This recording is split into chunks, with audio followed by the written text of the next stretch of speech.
El presente video recoge las reflexiones, los debates, las propuestas de feministas centroamericanas acerca de la realidad de nuestros países, de los desafíos que tenemos como sociedades y de los pendientes que tenemos las feministas en esta región para abordar problemas endémicos y problemas emergentes. Es la síntesis de 3 jornadas de reflexión virtuales en donde se recogen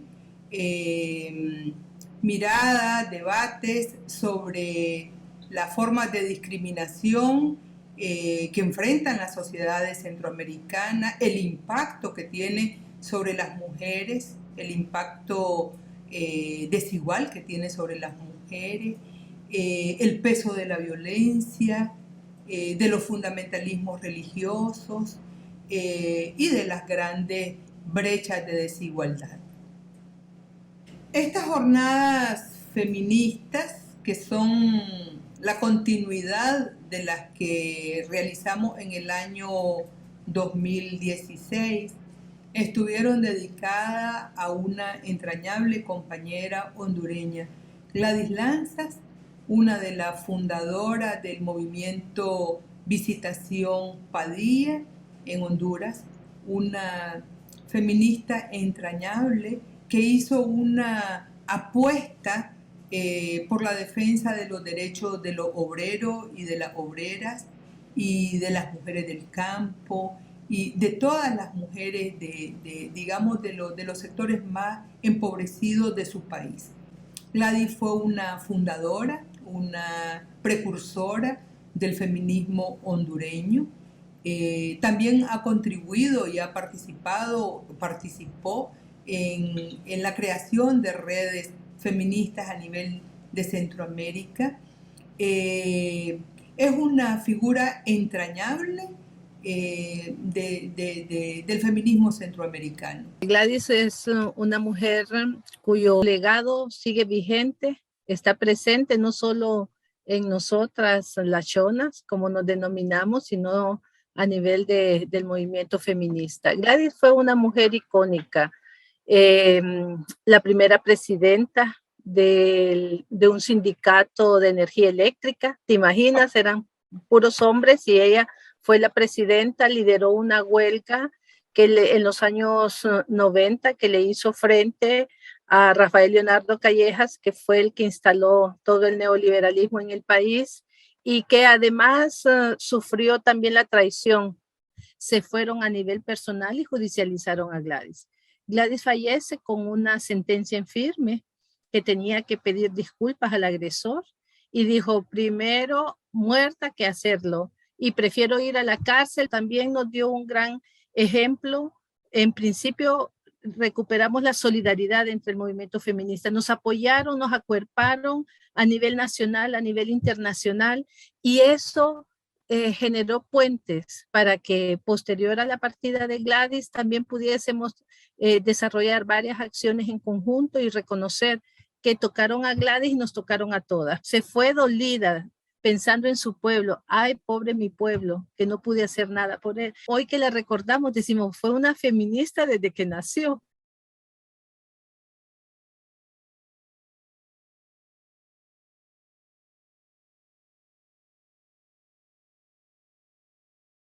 Hemos hecho 3 investigaciones sobre sexualidad y una de las grandes problemáticas que vemos es el silencio que hay sobre el cuerpo, el silencio que hay para hablar sobre el cuerpo de una manera natural, tranquila. Está inundada el mensaje judeocristiano, la vergüenza, la culpa, el miedo, el desconocimiento. Aquí en Guatemala es ilegal la interrupción voluntaria de embarazo, solamente está permitida en casos de problemas de salud. Hay una iniciativa de ley que cada cierto tiempo amenazan con colocarla que plantea ilegalizar hablar sobre sexualidad en las escuelas. el fundamentalismo de funcionarios y de ciudadanos que han llegado a tener autoridad y están en las instituciones, al mismo tiempo son fundamentalistas religiosos, pro vida, y también están vinculados al crimen organizado. Los seres humanos necesitamos estar relacionados entre sí. Entonces, todas estas iglesias y estas religiones utilizan de manera perversa esta necesidad. Las instituciones religiosas, todas, las católicas, las evangélicas, tienen una influencia, yo diría que determinante en la construcción de estos estereotipos de género. Que devienen en desigualdad y en discriminación. Por un lado, el relato de los sectores más conservadores de las iglesias conminan a las mujeres a adoptar una actitud de sacrificio.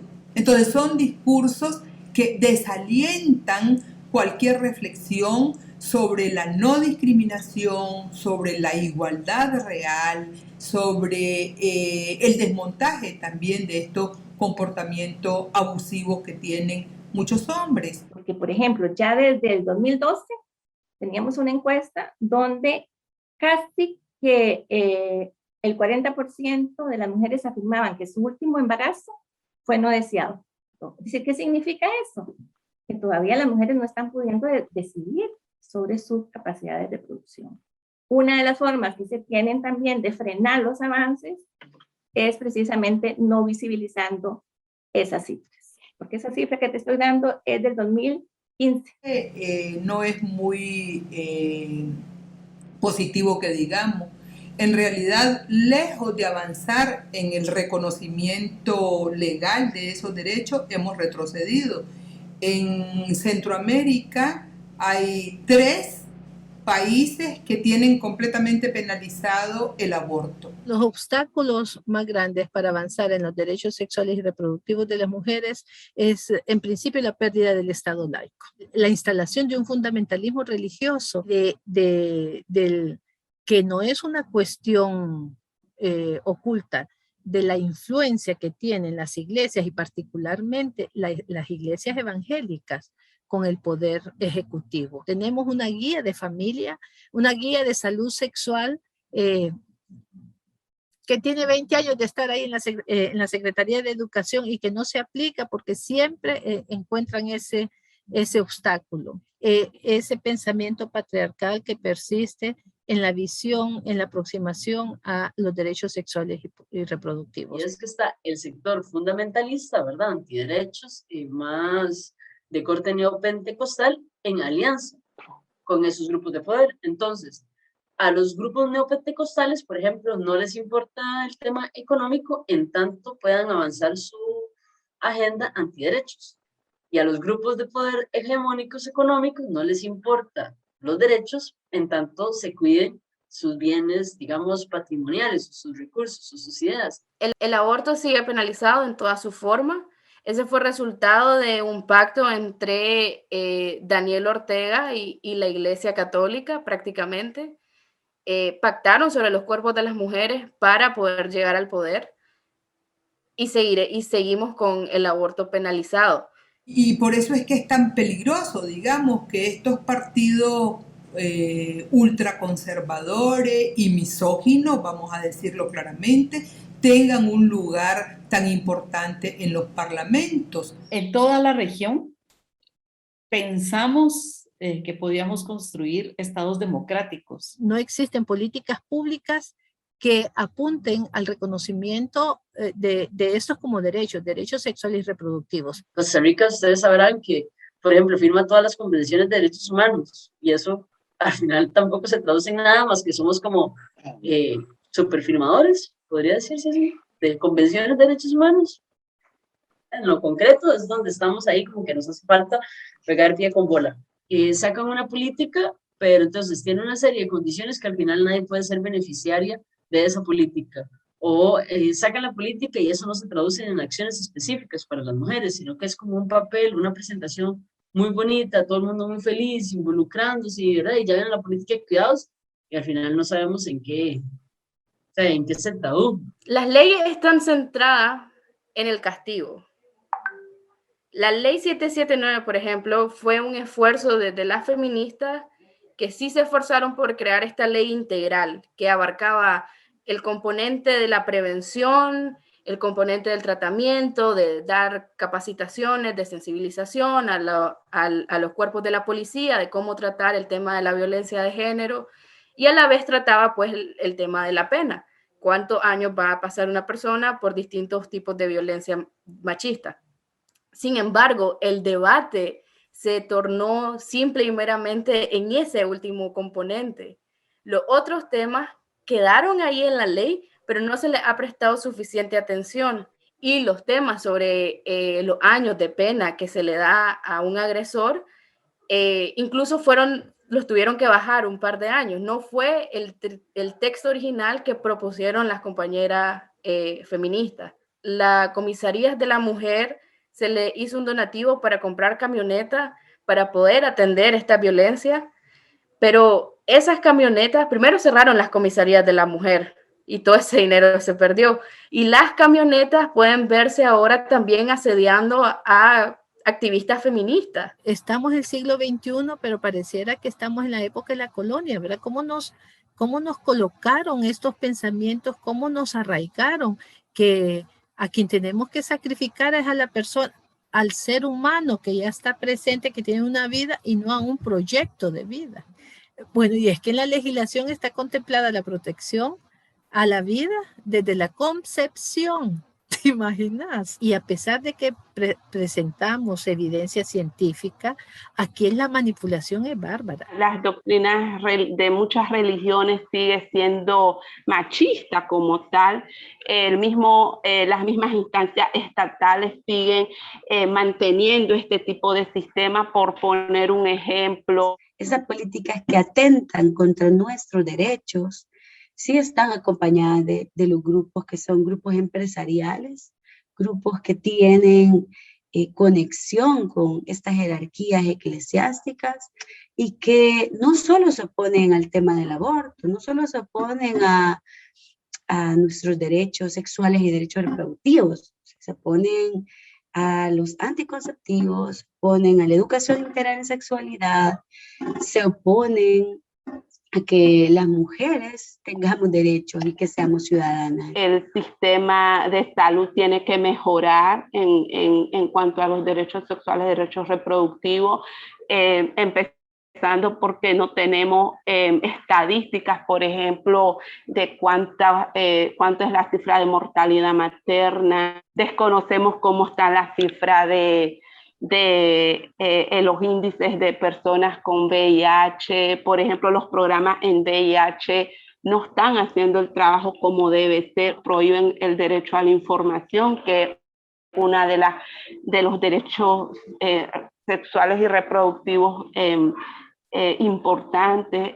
No tenemos derecho a la información, sino es más por las que las mismas organizaciones estamos documentando. Hace poco hubo el caso de una niña de 13 años en Bluefields que fue obligada a parir, y aparte que no se le permite abortar a ella, la obligan a parir en un parto vaginal cuando su cuerpo no está preparado para eso, y aparte las personas que la atienden no tienen ni la mínima decencia para atender a un ser humano. Entonces murió de la manera menos humana posible. Médicos que forman parte del Colegio Médico de Honduras, que es la agremiación de los médicos del Tribunal de Honor, ellos lo hablan, son de esta organización Provida. Y nosotros les mencionamos, bueno, nosotros también somos Provida. La niña de 15 años, de 14 años, está embarazada producto del abuso sexual. Es porque así Dios lo quiso. Y entonces es pecado pensar en el aborto. Yo siempre les insisto, este asunto del aborto, quienes tienen que debatirlo somos las mujeres. No nos quieren vivas y en plenitud en este país. En general, las escuelas no están haciendo educación sexual. sí hay un conocimiento muy básico, muy elemental, pero que no habilita a las y los adolescentes, a las y los jóvenes para conocer su cuerpo, para tomar opciones informadas, para reducir riesgos. Todo lo contrario, predomina pues una educación oscurantista, sexista, que pone en mayores riesgos a las y los adolescentes.